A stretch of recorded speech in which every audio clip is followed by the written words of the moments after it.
On today's podcast, we have an anti-Semitism old man and a dying dog. And also, neither of those are jokes. Wait, what? Jesus, that's true as well. I get the anti-Semitism old man.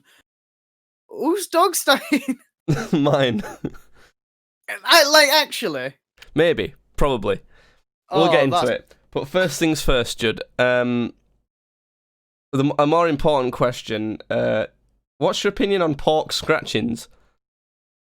All right. Can we get to the dying dog? I want to know if your dog's gonna die. No, you got to tease people to these things. No, it's okay. I'll basically tell you what's happening. Yesterday, yesterday evening, my dog was laid outside on the grass, and nothing particularly out of the ordinary. I was like, she's called Betty, and I was like, Betty, hello, you alright? And she weren't really responding to me, so I gave her a pat on the head, and she was like, oh, and looked at me. So I was like, oh, she's fine then. And I proceeded to take this. I was taking a picture with my camera of something in my garden, and okay.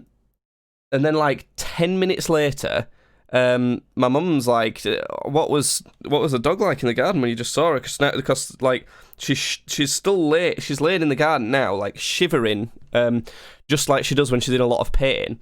And she's been sick. She's done a big sick all of, on the garden. Right. So I was like, "Oh shit!" Well, she weren't that bad at all. So I had to essentially drive the dog and my mum to the vets, which is just down the road. But the thing is, it was supposed to shut at 7, and the vet was about to leave at 7, and it was 7 minutes to 7. So I had to kind of go zoom and zoom down. Yeah. It literally takes maybe 5 minutes in the car to get there though.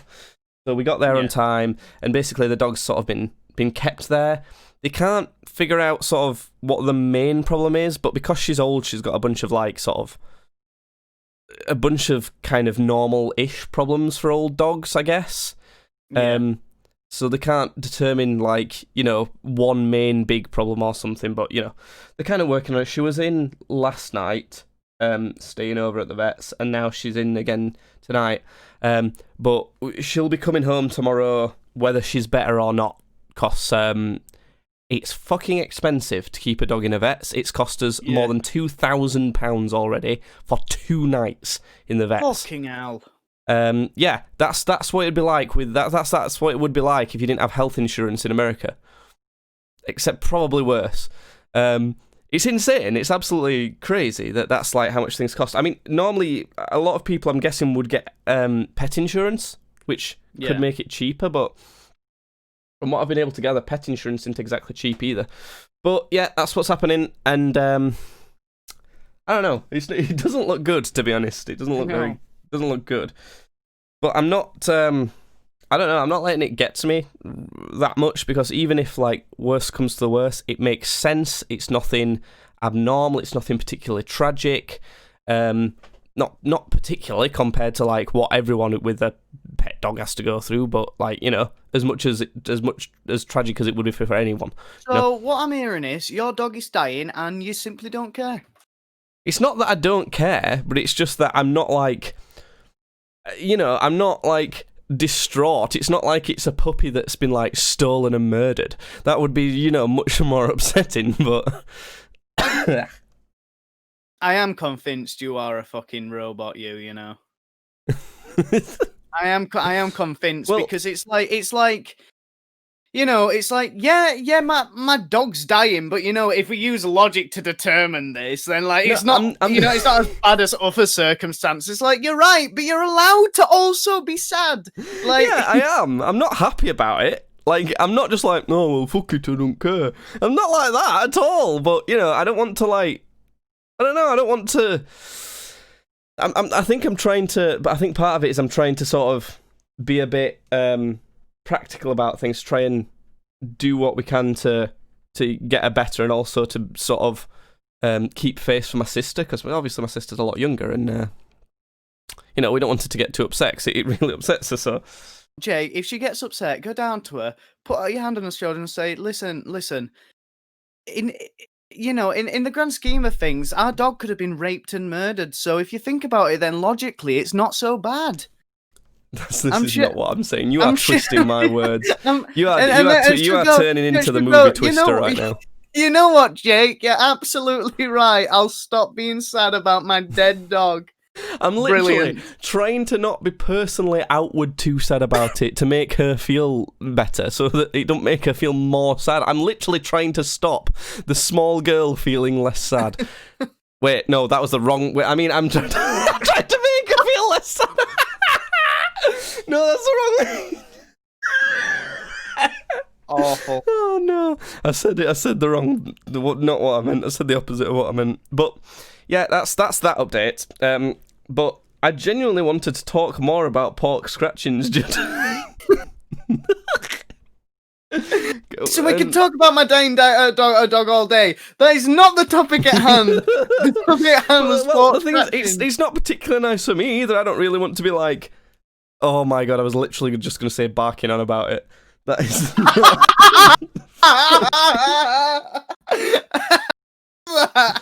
No. This is too soon. This is so much too soon that it's not even happened yet. I love that. That's brilliant. But I don't want to be barking on about it. You've got to joke about things, because otherwise, you'll just cry. Which would probably be a better response, actually. But yeah, I don't really do that. So my emotional range, as we've determined, doesn't cover that. So that's going on. It's sad, and it's kind of, I don't know, out of my hands, and it's probably going to be a hell of a lot more sad by next podcast anyway. But or it might be a lot happier. Who knows? Let's just pretend it's going to be a lot happier. So yeah, that's what I've been up to, Judd. What else have you been up to since the weekend when I saw you? My dog's not dying, so that's a plus. Yeah, I suppose. Yeah. I've been playing a lot of Borderlands 3 because I downloaded all of the DLC for Borderlands 3. Borderlands 3 is a weird game because it's like it's a game that I've played through. I enjoyed it quite a bit, and I don't really have any desire to play it ever again. It's just like when I played Red Dead Redemption 2. It's kind of like good and very nearly as good as its last one, but I'm just not interested. Yeah, that's fine because I have no desire at all to replay the game, like the base game. I've got no desire to do that, which was not the case at all with Borderlands 2 because I've completed that at least 10 times. Yeah, like over the ages. But yeah, like even me, someone who is known for not particularly replaying games that much, I've completed it 4 times. Yeah. So it's a very replayable game, but like Borderlands 3, I just don't care. I'm just not really bothered about playing it again. Yeah, it's not gripped me like that either. But I've got all the DLC anyway, so I wanted to do all the DLC stories. And the first one, I've only done the first 2 so far. The first one was all right. It was, Handsome Jack happened to have left behind a big casino complex before he died, and now you're robbing it. And it's all right. It's got some funny. They play on like the heist movie. They play on the heist movie trope a lot. But then I was just thinking, it's a Rick and Morty episode. Yeah, I know. I was just thinking, this is the Rick and Morty episode. So that's it was all right. Say son of a bitch, chime in because They didn't. I didn't. But if they would, then I would have that would have upped it a bit for me. Yeah, it would have. But it was all right. The next one, the second one that I've done, is probably my second favorite ever Borderlands DLC. And it's all about Lovecraft tropes. So it's a big Lovecraftian like reference. The entire DLC is a Lovecraft reference. Right. The story's good. It has Gage in it, who Gage was actually the first ever Borderlands character I ever played as. Like, because I started with 2 and I picked her. So, it was nice to see the first ever Vault Hunter I played as. And yeah, it's just been awesome. It has Aaron Hansen in it, Ego Raptor from Game Grumps. And 'cause I already knew that. I was like, oh, Ego Raptor's in it. Cool. He'll probably just be a little side character. He's not. He probably has like the most voice lines in that DLC. No. He's a big part in that DLC, and he's a really funny character. He's like this guy who runs a lodge that's just like really unnecessarily creepy. Like every time he talks, it's like, oh yes, he like talks like that constantly, and everybody's just fucking scared of him. But he's actually really nice. He just has a weird voice. So it's been a good DLC. I've enjoyed it so much that I'm going to probably try and complete every single side quest before I move on to the next DLC. Yeah, I do that anyway with like a Borderlands game. I'm always like one for completing all the side quests before I do the next main story quest. Yeah, I always do the next side quest that I can do. So like The Witch is a good example of this as well, and it works similar in Borderlands. That a lot of the time you can't do it because your level's not high enough, and you'll just get get stomped. So the next time that like it's convenient to talk, you know what I'm saying. Yeah, it's fun, I guess. I can see why they would want people like him to voice act, because he's obviously got a dynamic personality and a magnetic personality which works for that sort of game. But surely they'll get a lot more people playing it because of the promotion that they can give. But equally, is that a good thing? That because it perpetuates this the cool kids get further in life thing more, which used to stay in high school a bit more. But I think it's all right, because I don't think Ego Raptor is not. It's not like saying having Peter Dinklage voice one of your main characters. It's like it's if you know who it is, then you know who it is. Like he puts on a good voice as well. It's like you're not gonna sit there and go, that's Ego Raptor. Yeah. Like you probably 9 times out of 10 somebody's gonna have to say to you, oh, by the way, that's Ego Raptor. Yes. So it still is that the cool kids are getting the role for being cool kids, because probably one of the massive reasons he has got that role is because he can promote it to millions of fans that he has, which he can promote it better to millions of people than someone like Peter Dinklage, because he's an influencer type celebrity rather than a mainstream one. So again, these people who are just cool kids kind of get an advantage for being cool kids, which as someone who hated that in high school, I don't know how I feel about it, but I don't know. It's hard to say, because if like someone I really liked was doing that and they were doing a good job and I didn't even realise, I might like it. I don't know. I think personally for me, I don't care for it that much, but it doesn't, it don't like piss me off much. It's just I sort of think, I don't know if I like that they've done that, but I don't really care that much, type of thing.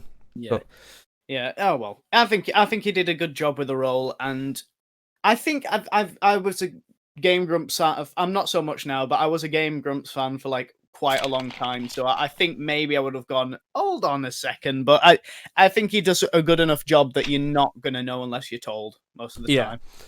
And apart from that, the DLC it was really good. It was you remember from Borderlands 3, Hammerlock had his boyfriend Wainwright, the CEO of the Jacobs company. No, if you can remember that. You don't remember that? No, that's fine. But anyway, it was essentially it was their wedding. It was their wedding day, and Hammerlock being Hammerlock, he wanted the most like dangerous fucking place in the universe to have his wedding day, which happened to be sort of like a Lovecraftian planet. So it was that. It was basically that was the story. Okay, that sounds pretty cool. They do seem to have good DLC ideas. It's a little bit worrying in an aspect with Borderlands DLC, because they used so many cool tropey ideas for Borderlands 2 DLC. I suppose they did it in Borderlands 1 a bit as well, but no one really thinks about that one anymore, really, do they? Borderlands 2 may as well be the first one in the series. And then they did so many of those with that, it's hard to think of what they're going to do with this, because they had like a fantasy setting. They had like a I suppose like a Mad Max type setting. They had like. Yeah. You know, they already is sci-fi essentially. You know, they had hunting already, like a jungle thing. They all did all sorts in 2. It's hard to think of what interesting creative ideas they can come up with for Borderlands 3 DLC. Yeah. Well, I was thinking about this earlier. But by the way, the other 2 really quickly, the other 2 DLCs that I've got to do is there's a cowboy one, and then the final. I don't really care about the cowboy one, but the final cowboys, one, of course. yeah, Pirates of did it in course. Borderlands 2 as well. Yeah, they did. Yeah, how could I have forgot about cowboys? God damn it! But yeah, the final one is about Krieg the psychopath, who was the second DLC character from Borderlands 2. Yeah, And I got him to max level and then a bit beyond, because you could do essentially what was prestiging. And I did that for Krieg, and yeah. If you're not interested in Borderlands at all, then don't worry. We've got more interesting content further on in the podcast. But yeah, so it was. Yeah, I'm looking forward to the Krieg one as well. What was I going to say? Yeah, I was thinking about this earlier about how good of a villain Handsome Jack was, and I was thinking, why is that? And I think it's because he was just such a vile fucking. He was such a piece of shit. He's one of those characters like you just think, I can't wait to kill this guy. Like, I'm really looking forward to killing this guy. But at the same time, you enjoy hearing him talk because he's incredibly charismatic. It's literally the combination of I really want to fucking kill this guy, but I also really want to go for a beer with this guy. Yeah, it's that, because there's characters in stuff that you just want to murder them, yet you don't. They're not necessarily a good character as well, because like being characterful is not in itself being hated. Those are sort of separate things. But I'm wondering if Borderlands DLC might sort of go through all the Assassin's Creed games and go, oh look, Egypt, we've not done that one yet, we can do an Egypt. You know, I can imagine that. But yeah, it was I was thinking, like, it took me a while. Like, I was thinking, hold on, who is the main antagonist of pre-sequel? Who is it? And I had to think for like an hour straight, and I went, oh yeah, Australia. yeah, all of Australia. No, it was like General Sarpedon, and I'm like, what a fucking forgettable character. Yeah, what a forgettable character that was. And yeah, and the first one as well. I can't fucking remember the name of the one from the first one. I don't remember her name. I do know who it is. She's a bit more cookie cutter villain, but I think that's also a symptom of I've not played that game lately, and I've played it so long ago. I mean, we were still in high school when we played that game. Like that's a long time ago now. That's like fucking. It's almost 10 years since I played that game. Like, genuinely. Because I remember I was playing it at about, I would have been 15, 16 playing that game. And I'm 23 now. I'll be 24, in less than half a year. So it's not far off 10 years since I played that game. So it's forgettable. Yeah. It's that siren woman, that evil siren lady, Yeah. No, she's not a siren. Oh, sure she is a siren. She is a siren. Yeah, she is. Yeah.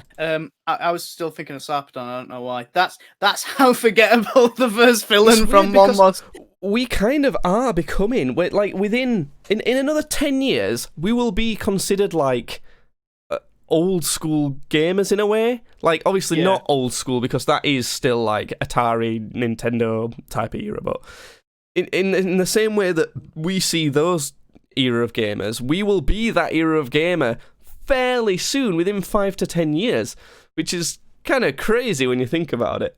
We are getting fucking old. It's like, it's genuinely, it's one of the things we were kind of saying a little bit last weekend, isn't it? Because, by the way, this is a perfect segue that I've thought of in my head. That's like why I mentioned that. Nice. Because me and Judd went for a meal. We went for a carvery. Do you think other countries in the world will know what a carvery meal is? Oh, well, he said no, but Judd's microphone didn't want to say it. Okay, no, I don't. Maybe not. It's basically what it normally is. It's whenever we see our dad. Me and Judd have the same dad, but not the same mum. Whenever we see our dad, what we always do is he always wants to go and see a movie and eat a carvery. Maybe not always see a movie. Like normally, just have the carvery. Really, that's all he ever wants to do. So we've had many a carvery, and what it is, you go to a pub restaurant. This is how it normally works, and you get a table. You sit at one of the tables. You go and order at the bar. You order some drinks and you order some carveries. And when you order your carvery, that's essentially like you buy 4 meals. Well, for us it is, because there's me and Judd, my dad, and his girlfriend. And you don't just buy 4 meals if you're one person going on your own. I suppose you could if you want to. You could do that, but you might, people might not. It'd be a bit pointless because of how it all works. And it's kind of it's almost like a buffet, isn't it? So you get a plate. And there's a chef man behind like a glass counter, and he will carve you some meats. I'd say it's essentially a buffet, yeah. Yeah, he'll carve you some meats. Ask you if you want a Yorkshire potato. Whoa, no, he won't. Because that doesn't exist. A Yorkshire potato. Yeah, they're pretty sure there's no such thing as Do you know what I've noticed lately? Something that happens is my brain's not ready to serve me the word that I'm wanting to give, so it just goes, this is like the next closest thing, and most of the time I just go with it because it's fun. And that time Yorkshire potato. Alexa, what's a Yorkshire potato? For Yorkshire tea bags, it contains black tea. What? Oh, Always check product packaging for allergens and ingredients. That's not. Was that helpful? Check the packaging for Yorkshire feedback. potatoes.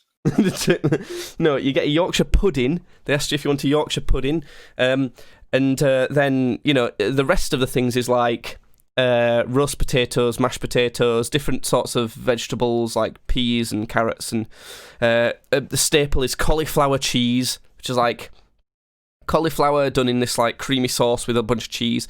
So and then you normally pick as much of those as you want and as much gravy as you want. And it's a I would say a very British tradition, to which for any British listeners are like, yeah, I know what a carvery is, mate, but for like foreigners they'll probably not get it. I'm pretty sure our only listener is from Germany. So it's like but what and then how it normally works is you will have this meal fairly late in the day. It's like a midday sort of meal, but you'll have it late. So normally, like, a normal lunchtime is about 12:30 to 1 o'clock.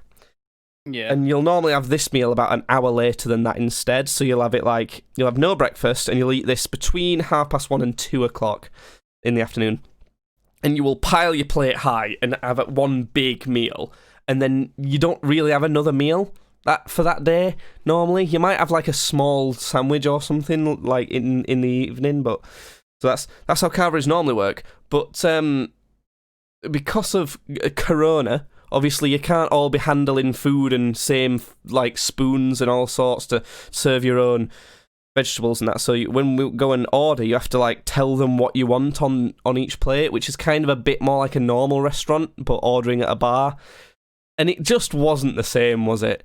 No. It's like a big part of the carver experience is being able to strategically pile up your plate with as much food as you can get away with, because you just essentially pay to put as much food as you want on a certain size of plate. It's like all you can eat, basically. You can't go back to the carver and get more, but you can get as much as you want while you're there. So it's a game of piling as much as you can. Yeah, it's the balance in that. You're essentially playing Jenga with your food. Yeah, that's what it is. But unfortunately, we couldn't do that this time. But we'd gone there with our dad and his girlfriend who have featured on the podcast before. You can check that out. There was a funny segment where we tried to take the piss out of a WikiHow article, and our dad just did not know what was going on. The worst segment known to mankind.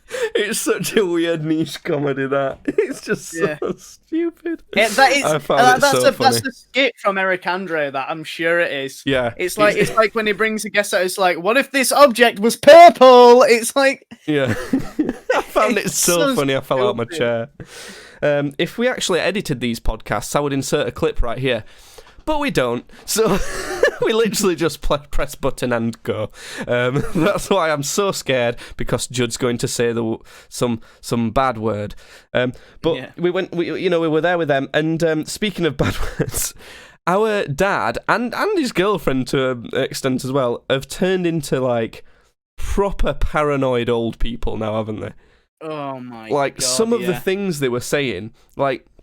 The first thing he said, he was worried about these QR codes, because we've got a track and trace system in the country. So when you go into a restaurant or something, you have to scan this QR code and fill out your details so that the restaurant can contact you.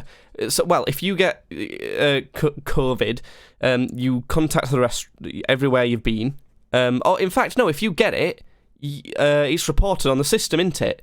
So NHS like the doctor essentially automatically contacts everywhere that you've been according to the track and trace system, and they all find out and tell everyone who's been there within the past couple of weeks of you being there, type of thing, so that you can all isolate, that sort of thing. But our dad was saying that he don't like the idea of these QR codes, because if you scan them with your phone, then that'll like, I don't know, he was kind of thinking that that'll implant some sort of data on your phone so that the government can like track you and find out where you are or something like that, because you've got like, GPS on your phone or whatever. And for a start we were like, no, because that's obviously not how it works.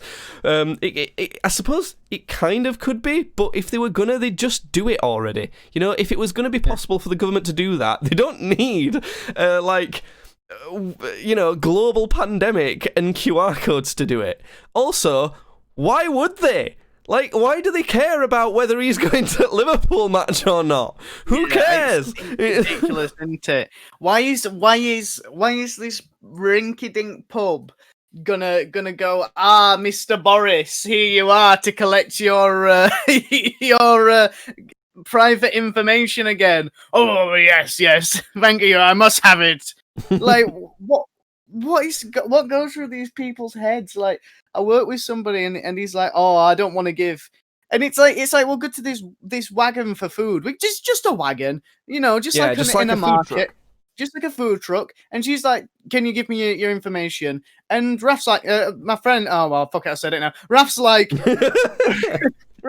no, I'm not gonna do it. And it's like, I don't like giving my information out. And it's like, this person who doesn't like giving his information out, he's already given her his number so he can call her to prepare the food for when he gets there. So she already has it. Also, think about it this way as well. Who doesn't have Facebook or like Twitter or just something?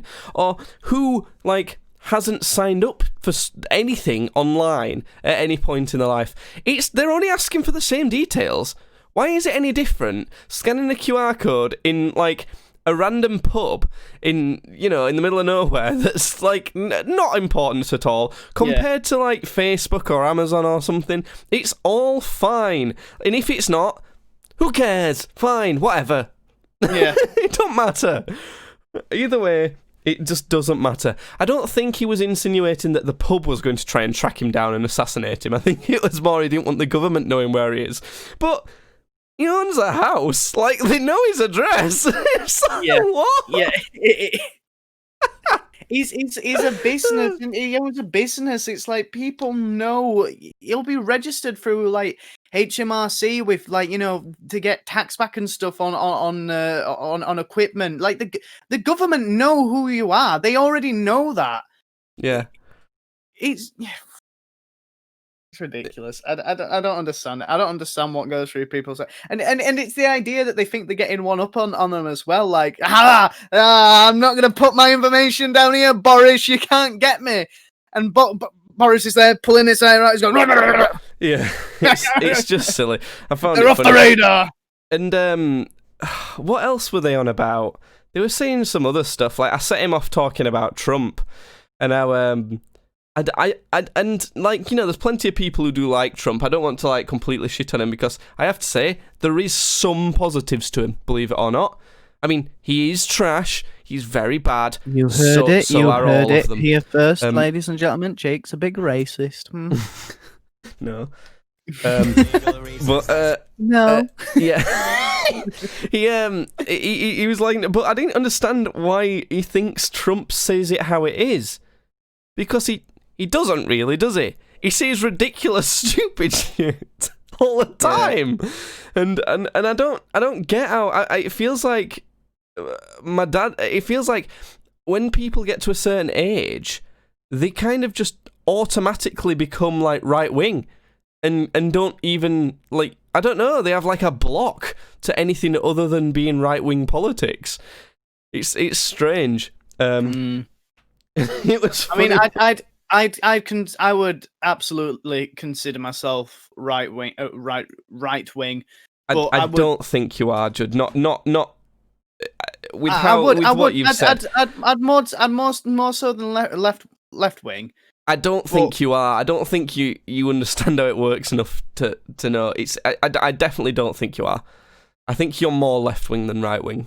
Well, I don't like immigrants, so don't clip that. Don't clip that. It's a joke. I was It's kidding. it's jokes. That's the joke. But it pisses me off all the time on the internet. You have to say, that's a joke. The joke behind that is, it would be a ridiculous, stupid thing for someone to say that. That's what the joke is. That's why we can laugh at them. That's why a show like Seinfeld or a show like Friends is funny, because the people who are saying that stupid shit are ridiculous and silly. That's why we laugh at them, in the same way that Trump says stupid, ridiculous stuff, and we can laugh at him. It's just silly.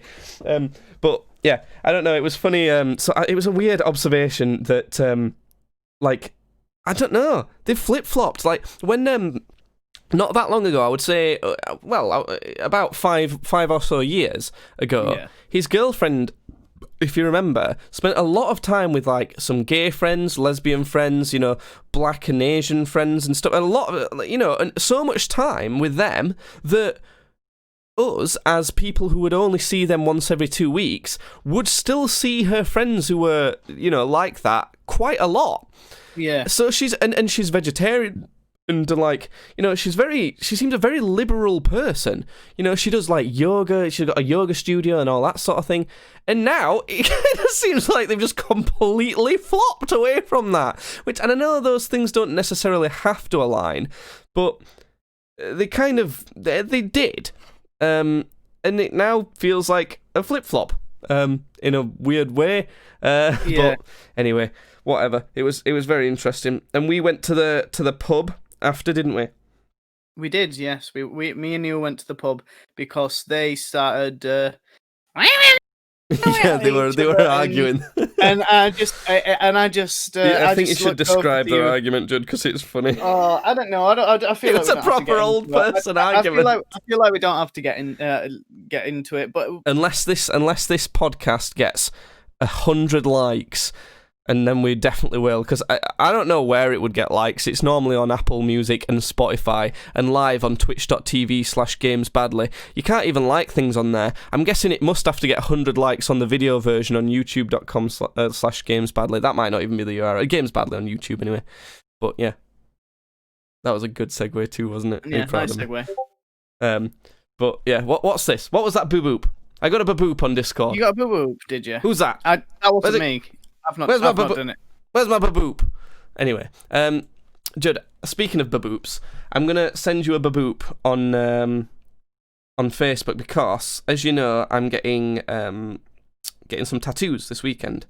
I wanted to talk about tattoos as well, so it's a good thing that you said tattoos. Yeah, the person who's doing my tattoos sent over a couple designs, and I want you to sort of describe them and react to them, tell me what you think of them. Okay, I'm bringing them up. They have sent. Okay, so the first one you told me, I think this is a stupid idea anyway, to be honest. But everyone I've told about this does as well. So the first one, Jake wanted a taco for some reason. He wanted to attack like a food, you know, it's fine. Like a anthropomorphic. Fuck it, I'm not going to try that word again. Taco, and to be honest, the ones you were showing me first looked better because they just seem more cutesy. Yeah, well, describe this one, and then I'll tell you my thoughts on it as well. I'd say it's a bit horrific, if I'm being honest. It's like it's almost like it's from an old Betty Boop cartoon sort of thing, almost. But yeah, it's like American traditional style, I would say, isn't it? Yeah. Tattooing. And most importantly, it's like wearing a tuxedo and like sort of Mr. Bean style shoes and like a little walking stick. Yeah. And it's like that's because he's put Tux Taco underneath it, like thought of an idea with that. And I have to say, I'm not getting that tattoo. I'm not getting the anthropomorphic tuxedo taco. I would laugh at you, and I would make sure in every single conversation we had with a new person, I'd say, "Look at this fucking stupid thing he's got tattooed on him." Well, there is good news and bad news because I am still getting a taco. That's fine, but if I'm it's getting an anthropomorphic taco because the ones I'd sent to you that I liked more were kind of, I don't know, they were a bit more playful and silly, weren't they? They weren't like. You know, I said to the guy, I do like it, and I have to say, I do like the design as well. And I think, if anything, you could make it a bit more creepy, and then it's almost like a horror comedy type of thing. But I'm not a tux kind of guy. I'm not like a fancy lad. Is that it? Is that your fucking reasoning? That is my reasoning. I don't like. Oh my! Like I just thought, right, I'm not a tuxedo guy. It doesn't suit me, you know. I wanted something like of maybe a taco like sticking its tongue out and being a bit of a spaz or something. You know, that suits me more. You can't deny that suits me more. I want to argue against you, but I simply cannot. Your logic is infallible. Yeah, so I'm getting a bit more of a silly taco. And then, what do you think of the other one? Describe that and So and the give other your one thoughts. I like a lot more, and it's like a skeleton laying in a coffin, and he's sort of like, you know, he's like reclining. He's you know, he seems happy about the whole situation. He's given a bit of a skeleton, which I love skeletons, so good. I just find skeletons funny. There's something about skeletons walking around doing stuff that I just find fucking hilarious, and I don't know why. I did like that one. It kind of, I do like that it resonates with me. It's like fucking even when I'm dead, I'm not going to be able to sleep type of thing because one, I've had a lot of issues with sleeping, and also like there's always some fucking shit happening. There's always something to worry about. So it's kind of that sort of vibes I'm getting, but it's you can't be too serious about it either. So it's kind of skeleton like laid back in his coffin, like, well, fuck. Yeah. And there is, you can see like, because he's got covers over like most of his bottom half in this skeleton. Again, it's an American traditional type of looking style. You can kind of see his feet poking up from the bottom where his feet would be, and I saw that and thought, could someone think that that's anything else? Because you know that's like a problem with tattoos sometimes. Like when people do a bit of a detail, are people gonna think that that's a cock? And no, see, I can see where his pelvis would be from there, and they're right next to it, like the feet are right next to each other. So I think only someone who's trying to force that joke is gonna say that. Yeah, like it does read more like feet. Like that's what I do think when I look at it, and it's yeah, but it's an important thing into it when you're thinking about tattoos, and when someone sends a design, you have to go over it and think, you know, does this look like something that could be that I wouldn't want people to think it looks like on me. Yeah. You know, is there any insinuation here that I don't want on me? And luckily, I'm not particularly picky. If it looks like something like that and I think that's funny, I'm still cool with it, you know? Yeah. I'm not the type of guy who would be completely upset if I got a bad tattoo, you know, that I didn't really I don't find tattoos as sort of important and drastic as most people seem to think. I that's not saying that I would get, you know, any old shit anywhere on me, but I'd get most old shit on most of me. Yes, I agree. We were briefly sort of at the carvery. We were briefly sort of talking about how it might be interesting to get a matching tattoo with our dad. have you? We couldn't come up with any cool ideas though, could we? Have you maybe thought of anything since then, or I've not. I've completely, moved on. completely from that. completely blanked that crap out of your memory? Yeah, I don't know. If anyone's got any ideas, let us know. You can tweet at tweetsbadly. Matching tattoos with our dad, that'd be funny. I don't know what it could be. We could all just draw a knob on each other or something. I don't know. It might be more interesting to get our own tattoo gun and just do it ourselves. Now that would be a video. That would be a good video. That would be good content. Old man tattoos me for the first time. Brilliant. That's the clickbait that I'm doing. I always try and think of what the clickbait title would be before I actually think about the video. That's a sad thing. This sound fucking ridiculous. Yeah, exactly. Old man's never tattooed before. Gone wrong, gone sexual. Gone infected. Ugh, gross. What were you thinking about tattoos? Because you'd mentioned that you wanted I don't want to say a half sleeve, because a half sleeve sort of indicates that it would wrap around the arm, doesn't it? It's more of it'd sort of cover all my bicep really to my the outer arm from the elbow to the shoulder, but the outer bit, not around the inside. Some big piece like that, weren't you? You were thinking like that. Yeah. And quite a typical thing as well. It was going to be, again, because of how much I love Lovecraft, I wanted it to be sort of Lovecraftian, but I didn't want some sort of big mural of Cthulhu or something, because I think shit like that's cringy.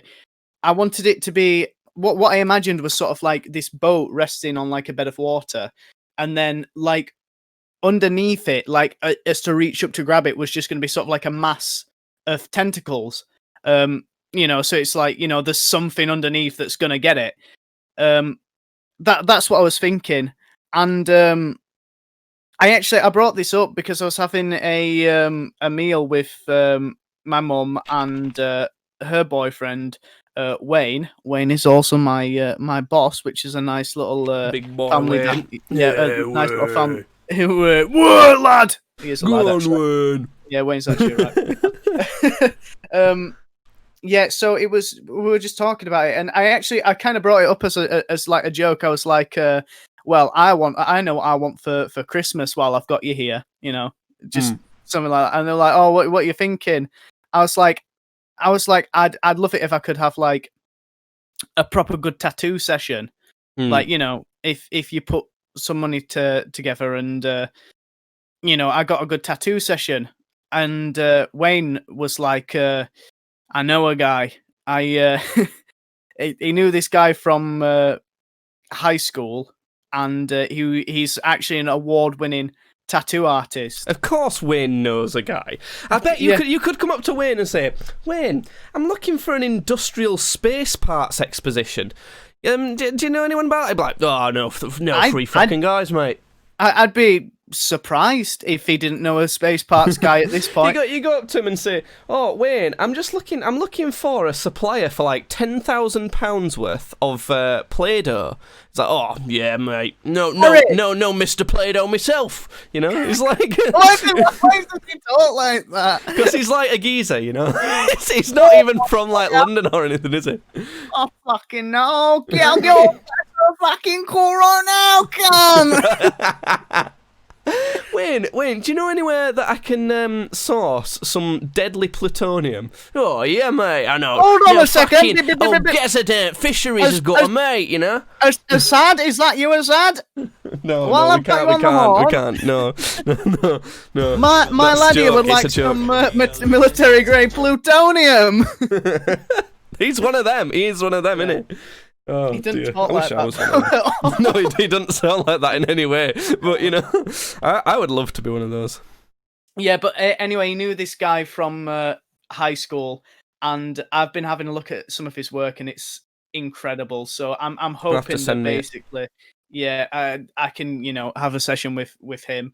And also, what I thought were another cool fact is while I was sat there scrolling down, these pictures that he'd put up, it turns out that he's super into Warhammer as well. and right. Well, that'd be good. he loves doing like Warhammer shit. So yeah, You'll have to get a quote, but because if he's an award-winning person, it might cost a lot still. And Big Yeah. Wayne might be able to get you a deal anyway. But if it costs a shit ton, I know plenty of people like local to us that also don't cost that much that are incredible as well. But Yeah. you know, they're just not necessarily award-winning or whatever. You know.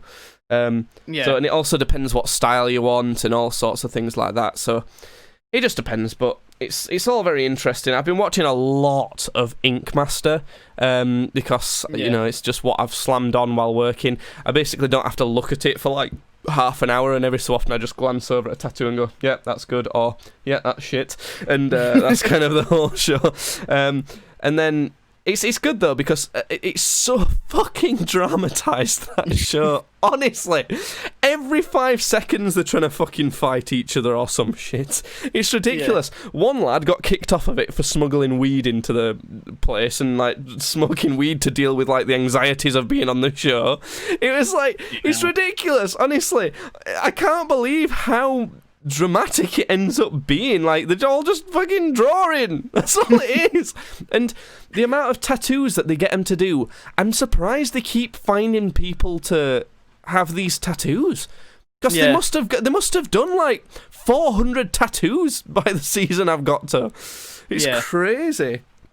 But I do keep thinking that I would go on that show, you know.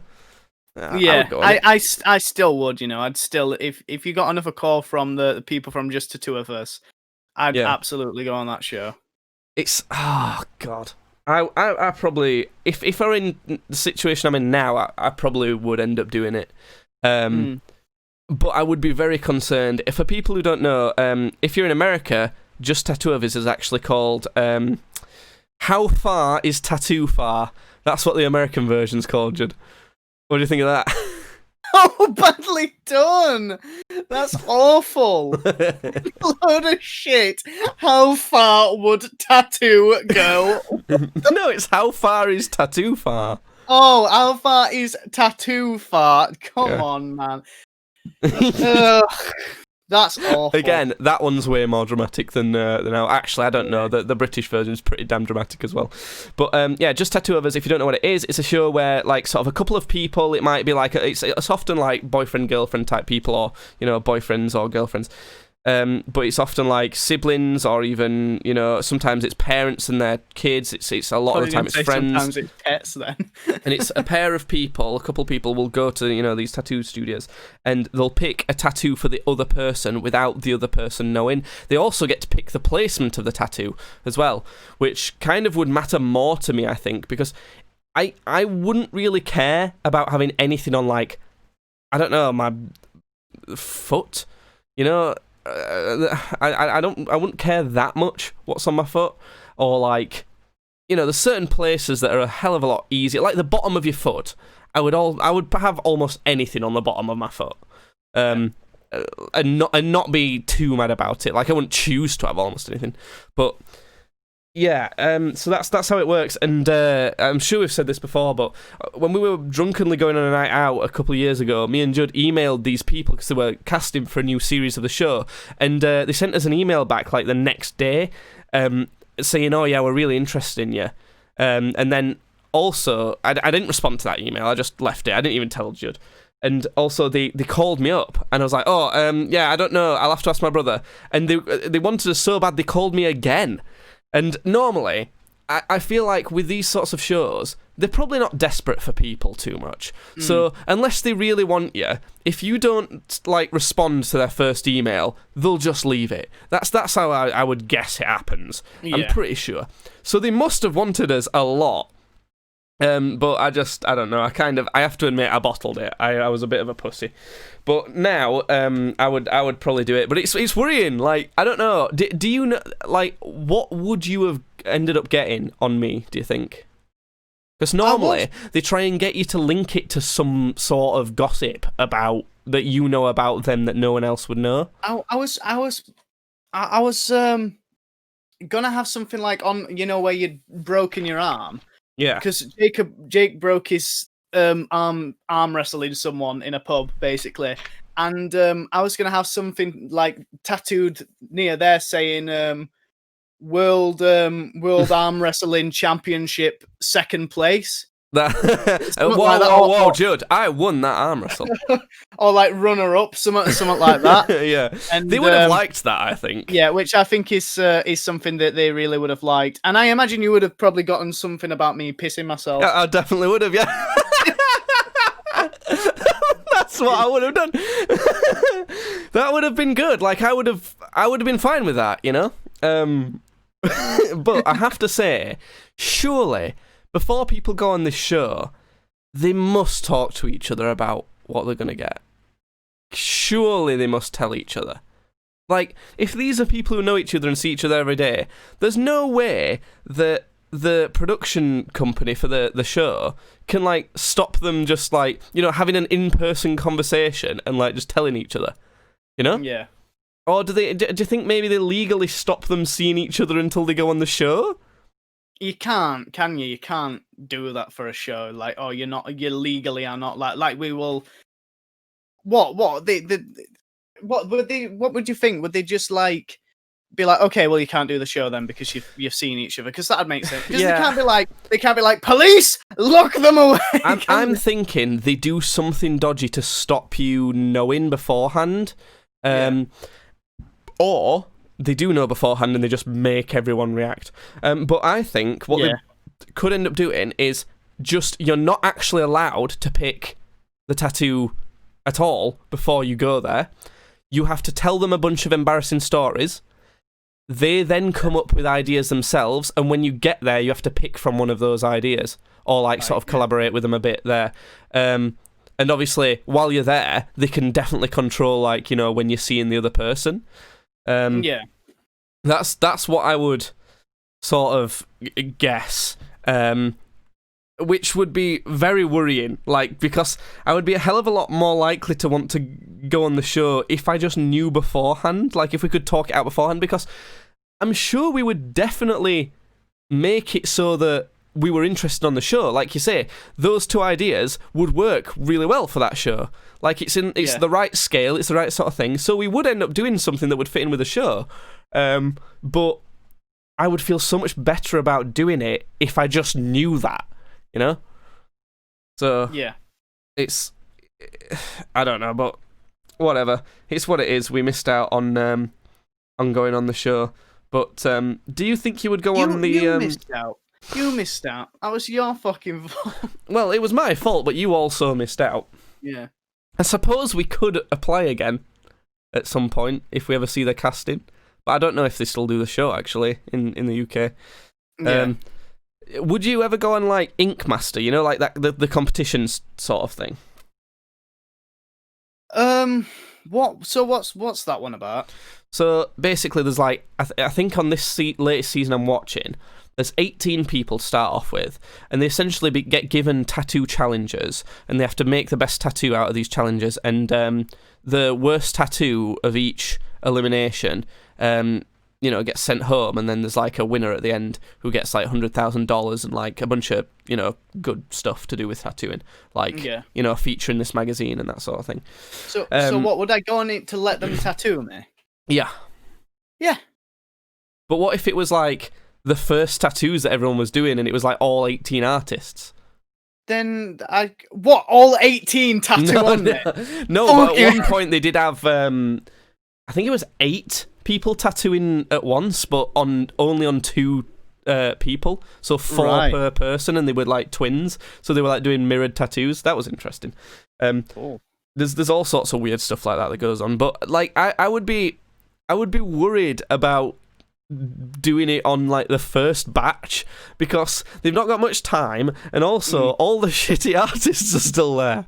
No, I wouldn't. I don't think I'd care. I don't think I'd really care. Like if they fuck up, it's still a story. Like I can still be like, I can still pull it up on YouTube. You know, like, yo, check this out. I was on this tattoo. That's why this tattoo's so shit. It's a story, innit? And it's like you say, I don't care about that being on me for the rest of my life. I just don't. Yeah, like, I suppose. I have to say the problem with it is that they all tend to be about 6-hour tattoos. They're all like fairly big tattoos that they do. So that's not just fucking up a small bit of your body. That's fucking like a whole patch of it, which is more bad to me. But I don't know. Even like, so long as if you've got a bad tattoo, so long as it's got a good story for it, I don't see much of a problem at all. But I don't know. The interesting ones and the ones that might be quite fun to do is on when it gets to the last 3, they have like a live finale, and rather than them all staying in this like apartment and tattooing in the like production studio, they get to go back to their tattoo shops that they work in and do a 35-hour tattoo, like an entire back piece or an entire torso or something like that, or maybe like a full sleeve or something like that. And imagine being that person who gets 35 hours worth of tattooing for free. Yeah, that'd be sick. That'd be so And also, good. they're doing they're the top artists in this competition, and they're trying to do their very best work, and they're in they're in where they're most comfortable. That would be pretty cool. If you want to be covered in tattoos, that's a good way to do it. Yeah. Yeah, because you have to. The only caveat to it is you have to be a blank canvas for them. You have to let them, the tattoo artist, do whatever the tattoo artist wants to do. So if you don't like their style or the subject that they're picking, tough. That's what you're getting. I mean, you don't legally you can just be like, no, thanks. You can be like, no, I don't want to do it. You can do that, but it's a dick move, and then you have to find them someone else to tattoo. So, that would be interesting. Another interesting part of Ink Master is sometimes on the normal sort of 6-hour tattoos, they don't come to like a resolution with the client of something the client wants, and the client will like leave. So this tattoo artist on the British version, they've always got a backup person for them to tattoo. On the American one, their response to that is, "You're gonna have to tattoo yourself then, mate." That's literally what they do. Brilliant. That's so good. And the thing is, more times, there's only one person who's not done it. They always do it. They always tattoo themselves. It's crazy. And the thing is, this one time, this woman tattooed herself and went out on that tattoo. She lost the competition from that tattoo. God. And everyone who's tattooed themselves hasn't won. None of the people who tattooed themselves for the competition has won the full thing. Yeah. Which I find quite funny. They've got it on them forever. They've got a reminder that they're a loser on them forever. Oh my God. That's awful. Thing is, if that was me, I would find that so funny. That, I've tattooed this thing on me, and all it is a big fat reminder that you did not win. It is funny. Is it something that you've ever thought about that you might like to get into tattooing? I like having them done on me. Absolutely, I'd love to be covered in tattoos one day, but it's doing it. No, I'm a terrible artist. I've never been able to draw anything. Do you not think it might be something that you could get good at though from practicing? Maybe I've already got my fucking hobby, dude. I've already got my arty hobby. Yeah, you're not fucking good at that either. Exactly. So, and I've been doing that for 7 years. I don't need another thing to be bad. Yeah, I don't need another thing to remind me how shit I am. I do that enough on this podcast. It's fine. Yeah, I don't know. It is another one of those things. It's similar to skateboarding for me, as in I've been a bit into skateboarding before, but not for me to do. I just like to see it. I just like to see people do it. I suppose it's part of a similar sort of culture of pop punk, skateboarding, tattoos. I like them, but and I got into the music part of it a lot, but I'm never going to learn how to skate. I'm not going to learn how to be a tattoo artist, really. But I do like getting them, and I like watching people do skating, so... Yeah. Well, that's... Alexa just beeped at me, so that must mean it's time to end the podcast. No, that's not how it works, but... I think that's how it works. Yeah, if Alexa makes a random noise, that's how we know the podcast is over. Right. Like and subscribe? Is that what we say at the end of this? I don't know, dude. I don't fucking know anything. I wish I was drunk. I wish I didn't have any work. And I wish my dog weren't dying. I wish my wife was still alive. That's life right now. I wish I could get drunk. I wish I didn't have work for this week, and I wish my dog was okay. So it is true. Right, on that horrible, horrible note, that's the end of the podcast. I'll update next week as to whether my dog is okay. Fucking hell. Bye. Bye. No. Bye. Oh. Bye. Ugh.